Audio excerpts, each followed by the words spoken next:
So Star Trek Picard Season 3 is easily, in my opinion, the best season of the newer Trek. Like, yes, it's a lot of nostalgia, it's a lot of fan service, but I don't know, it kind of worked for me, and it kind of just made me really happy when I was watching it. But while we do see the return of the entire core cast from Next Generation for the final season, one thing that I personally did kind of feel a bit of lack of was Voyager characters. Because in some ways, Picard feels like it's honouring the legacy of Voyager in a similar way to the Next Generation, and most of that comes from everything surrounding 7 of 9. There are moments during the third season of Picard where she talks about the ship or her past with people on Voyager in a way that feels like the show is sort of leading up to us seeing them, but then they never actually appear outside of Tuvok or very briefly Egypt in Season 1. But Janeway is the biggest offender here in this department because Janeway was mentioned during the season maybe 4 or 5 times throughout the entirety of Season 3, with characters like 7 of 9 saying she's trying to contact Janeway but can't. And from a writing and storytelling perspective, the way this season handles its name drops of Janeway and its teases to the character really feel like the show wants you to expect her to cameo at some point. And I don't think you reference the character to the extent that Janeway was referenced if they knew she wasn't showing up in the season, so it was just really confusing to me that they would keep teasing her and then not actually do anything with her.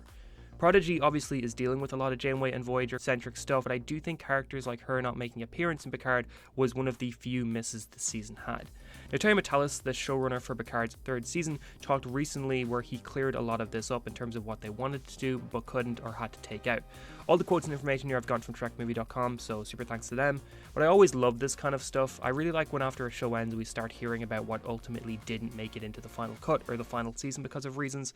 Sometimes it is a little depressing, like after Agents of S.H.I.E.L.D. ended we found out some things like Sword and references to the Snap, returning characters that had to be cut from their final season. Other times it's a little bit more, okay, now you're just saying anything. Once The Flash ended, showrunner Eric Wallace came out to say that if they got a season 10 they would have adapted Blackest Night, which to anybody who doesn't know is one of the most complicated, convoluted, full of characters, huge scale DC storylines in existence. And I don't think any universe would have had that crossover happen if Flash got the season 10. But we're not here to talk about Flash, Agents of S.H.I.E.L.D. or anything like that. We're here to talk about Picard Season 3. So Terry said the following: there was an episode once the Titan was on the run and needed to hide, and so we had this idea of 7 bringing them to sort of like Space Tortuga, like Space Dock for pirates where the Fenris Rangers were. And she gets help from an older Naomi Wildman, who had also followed in her footsteps as a Fenris Ranger and was a badass, but 7 realizes she sort of created a monster because Naomi had become harder than she was, and so it was a 7 Naomi story. We broke the story and it reached out to the actress who played Naomi, Scarlett Palmers, but it just didn't feel if you had 13 episodes, you were doing this for sure, but if you had 10, you're like, I need to get LeVar, it's time to get there. Now this is definitely an interesting one, and to me is a little complicated in terms of how I feel about it, because I think bringing back Naomi is a great idea. She was one of the most important characters to who 7 was in the later seasons of Voyager. She was close with Egypt, so there could be some interesting story there about how she feels about what happened to him back in Season 1. I also think bringing back the Fenris Rangers is a good idea. Like, I know that a big thing the Picard Season 3 tried to do was really separate itself from the first 2, but only really Raffi carried over in terms of new characters or new elements. And while I won't lie and say the Fenris Rangers were the most interesting group during the other seasons, I do think we didn't see nearly enough of them, or we didn't learn nearly enough about them, and I would have enjoyed having a much deeper dive from them in this season if we got the chance. I do agree with Terry though that it is a lot to add on to what was already an incredibly packed 10 episode season. Like, I don't know, to me it felt like Season 3 was really genuinely moving at warp speed pace. The Naomi story they had planned, however, I'm not sure if I would have liked that direction. Mainly because it feels like we've already done a lot of the older characters returning, but after 20 years they're much more angry and annoyed and shadows of themselves sort of thing. Like, that really has been done to death at this point, especially in newer Trek. Maybe Naomi showing up, who sort of has this hope and optimism for the world, will be a good sort of contrast to that and a good change to that. Like, maybe a real stark contrast between who she is and who 7 is. I think that could be more interesting of a direction to take her than having Naomi show up and she's just sort of grizzled and angry and that sort of thing. I don't know. I think it would have been really cool to see Naomi at all. But yeah, this in 13 episodes, really hard to do. Terry spoke some more when he said that Harry Kim appeared as the captain of the Voyager B in the first draft of Frontier Day, but Prodigy was telling a lot of Voyager stories and we didn't know if Harry was going to appear, and we didn't want to step on their toes. But yeah, for me, I would have had as many as we could get.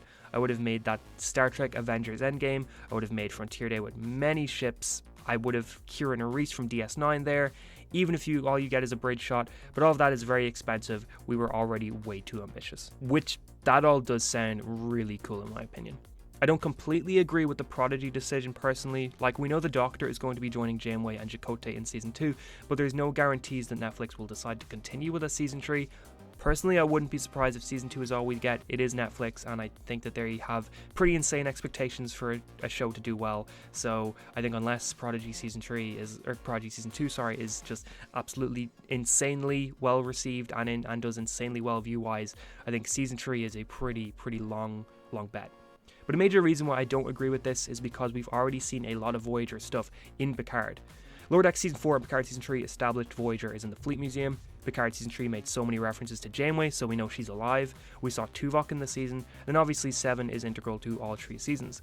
So I don't know if Harry being added to Picard season 3 would really change much. Like, Prodigy doesn't seem like the kind of show to introduce Harry again just to kill him, so I don't really think there'd be an issue with Harry showing up here, or at least, I mean, I don't know, maybe there is, maybe Prodigy people, like the creators and the people involved in Prodigy, have come down and been like, hey, can you just let us know if you're using characters just in case we have plans for them? And the people in Picard are like, sure, maybe it's better we just stick to our Next Generation cast, we don't have to kind of deal with those issues. I feel like Voyager B is a cool idea though. Kira I would love to see again, and Nana Visitor has already voiced Kira again over on Lower Decks, so maybe she's there representing Bajor at Frontier Day. Seeing Shelby again was cool, but personally I think seeing Harry or Kim again would have been a lot more enjoyable for me, because, you know, they're main characters from DS9 and Voyager. Of course that would be cool. Kira especially I would have loved to see. Just as much Deep Space Nine representation as we can get, because DS9 is easily the most underlooked show in terms of the 90s era of Trek that we've seen represented in the newer Trek shows. One of Terry's final quotes was all about Janeway. He said, "We had talked about Janeway obviously because her name got dropped a bunch of times, but mostly just because she's the Admiral everybody knew. It would have felt like if we had put Janeway in the final, specifically in the last scene where 7 is promoted, that was the original idea. She gets a promotion from Janeway. It might have overwhelmed the scene and made it more about Janeway and less about 7 of 9, and we couldn't afford Kate Mulgrew even if we wanted to, so it all worked out as it was supposed to." Here's the thing where I think saying it would make the scene about Janeway is just trying to cover up the fact that, yeah, cast is expensive. I think it's the same with the Harry Kira quote. I don't think that had anything to do with Prodigy and more to do with that they used up all their budget and couldn't afford Garrett or Nana. Because the Prodigy excuse would also, I think, cover up why they didn't use Janeway, but since they don't mention that it's a Prodigy reason here, it makes me think the Prodigy quote for why Harry doesn't appear is just because it feels depressing to have every reason why something didn't happen just be, well, we couldn't afford it. But that is the reason in most TV shows and movies. It's rarely a writing season and more so if we had the money, we'd do it reason. But yeah, as I said earlier, if they knew they couldn't get Janeway, I think they maybe should have stayed away from having as many references to her. I would have killed for a live action 7 of 9 and Janeway reunion though. The final thing he sort of talked about involved the Enterprise E, which was something that a lot of people were talking about outside the show, where he said, "We had ideas, but in the moment where they're asking what about the Enterprise E, it would not have been good for someone to be like, well, the battle of da-da-da. You were looking at the Enterprise D.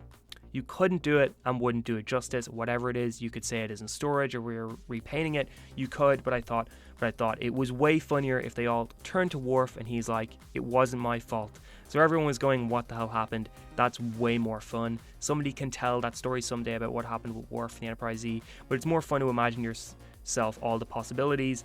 Is it lost in an interdimensional rift and it's still out there somewhere? Was it an accidental self-destruct? Who knows? The question is almost better than the answer, and I honestly completely agree with him on this one. I mean, I do get this. I think it's clear Picard Season 3 was meant to be a reunion and celebration of Next Generation. I just have kind of the entire 90s era of Trek TV, and Enterprise E was always a movie ship. It would have been awesome to see it, but if it was still around, yeah, it would have taken a little bit away from seeing the Enterprise D again. If the E is still there, everyone's going to be saying, well, it doesn't make sense to use the older Enterprise D, or why didn't Geordi make changes to the E so that it won't be assimilated by the Borg virus?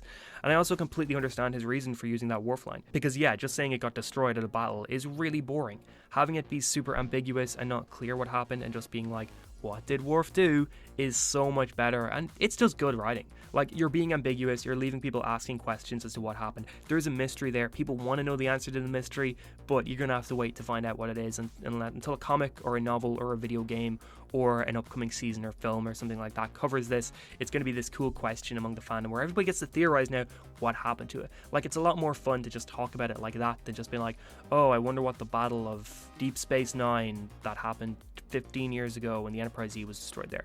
I don't know. But honestly, I do think it's clear that the budget was the major restriction to why many of these cameos and things didn't happen. That, and yeah, it is hard to do so much in a busy 10 episode final season. Like, There are shows out there that have 10 episodes and feel like they're wasting so much time where just nothing happens for episodes and episodes. Picard Season 3 is the complete opposite of that, where I feel like they just wasted no time during these 10 episodes. Like, it was so packed, especially those last 5. Like, so much is happening. But I do think that for the budget and the time they had, they got away with a lot. Like, I was very happy personally with how Picard Season 3 turned out. And I don't know whether Star Trek Legacy will ever happen, but if it does, it would be cool to see some of these things or characters pop up there.